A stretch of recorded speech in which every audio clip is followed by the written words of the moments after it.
Peggy 12.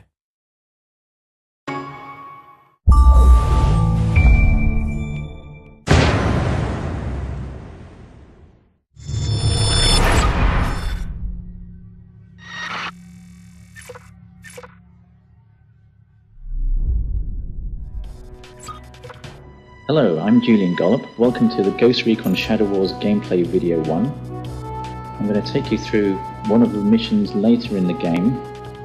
We've got two ghosts in this mission. First one is Banshee. She's a Recon class. And we've got Duke, who's a Commando class.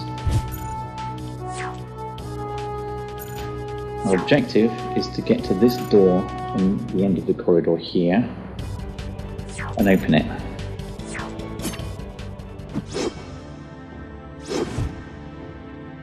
Okay, if we look around, we'll see some enemies above us, some to the left, and there's some below. Fortunately, our guys are armed with some pretty heavy weapons. It's a turn-based game, so I'm going to select Banshee here. I'm going to move her up to attack some enemies on the left. The green squares indicate all the positions that I can actually shoot from, so I'm going to move to this position. Select attack. For a choice of two targets, this one or this one. The bar above the enemy's head indicates possible damage. Red is certain damage, and the orange part is possible damage, and the green part is what he's going to be left with. So let's select attack and see what happens. Okay, he's taken 12 hit points damage, he's half dead. Banshee has finished moving, so I'm going to move over and select Duke. Again, the green squares show where I can attack from. I'm going to bring Duke up near to Banshee. Select attack. Now, if I select this target, there's a possibility that I'm going to kill him. The orange part of the bar above the enemy's head indicates possible damage, so he may stay alive. This guy I don't stand a chance of killing. The red lines indicate possible return fire. I'll show you what that means in a bit. Let's just go ahead and attack with Duke. Unfortunately the enemy remained alive, and I got return fire from both of them. This is very important tactically to take into account return fire when you're attacking. At the moment it doesn't matter too much because my guys are very tough, and Duke is taking just a little bit of damage. Banshee nothing yet. So let's end the turn and see what the enemies are going to do.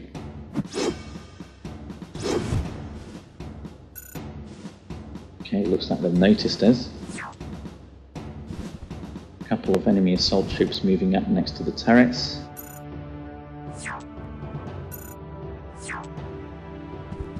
Another assault moving in close to reveal Banshee.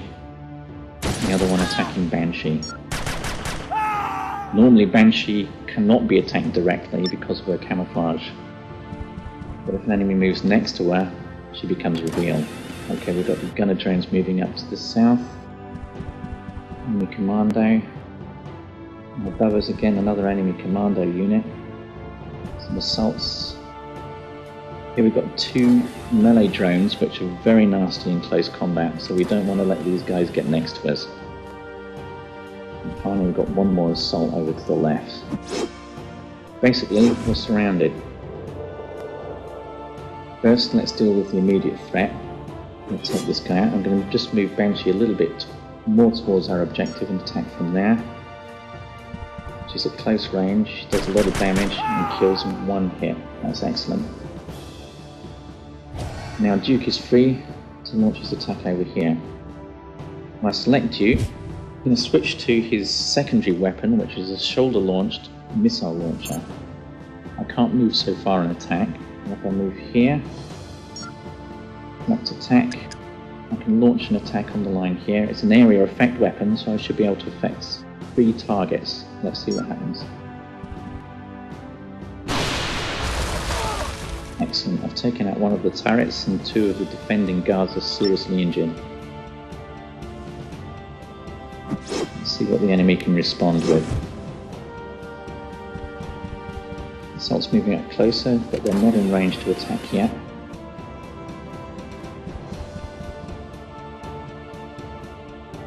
But here we've got an enemy commando unit also equipped with missiles, and he manages to get us. The enemy melee drones closing up very fast, they're quite rapid.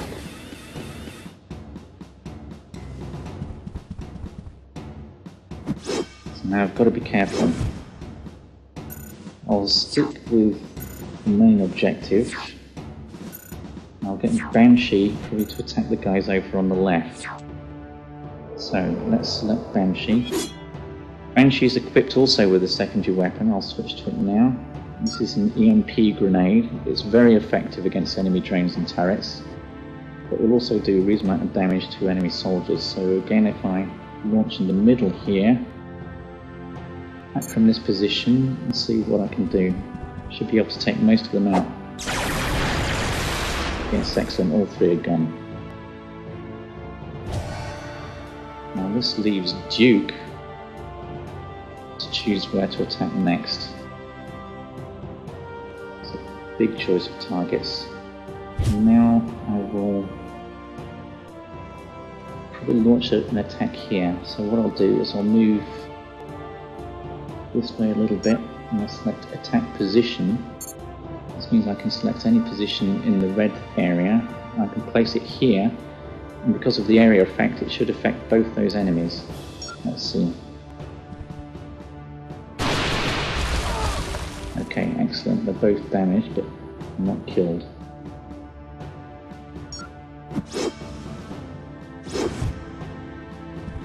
Finally, an enemy assault's got up onto the main passage. We'll exchange of fire there. Gunner drone, which is quite nasty, is approaching rapidly. Another enemy commando with a missile launcher. Meanwhile, the enemy commando is still launching missiles at us. Duke is under really heavy attack here. We don't want these melee drones to get next to us, so somehow we're going to have to deal with them.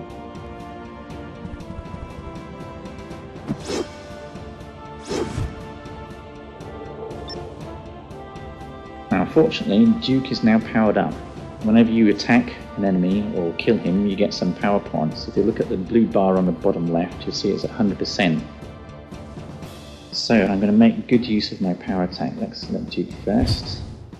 I'm going to launch the power attack into the middle of these guys here. If you move the camera a little bit, you can see they're reasonably well bunched up. Get some return fire from that position. Maybe I can move here, I won't get any return fire. Now I'm going to select Wide Impact, which is Duke's power attack. This immediately extends the area of effect, and it will also do more damage, so I should be able to do quite a lot here. Let's see. So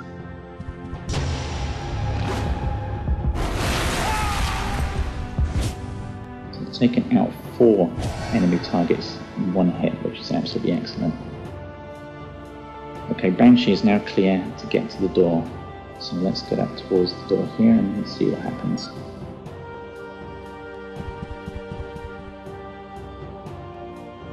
Oh dear, on the other side of the door we've got a whole load of trouble, a lot of enemy drones. But to find out how to beat them, you'll have to play the game for yourself.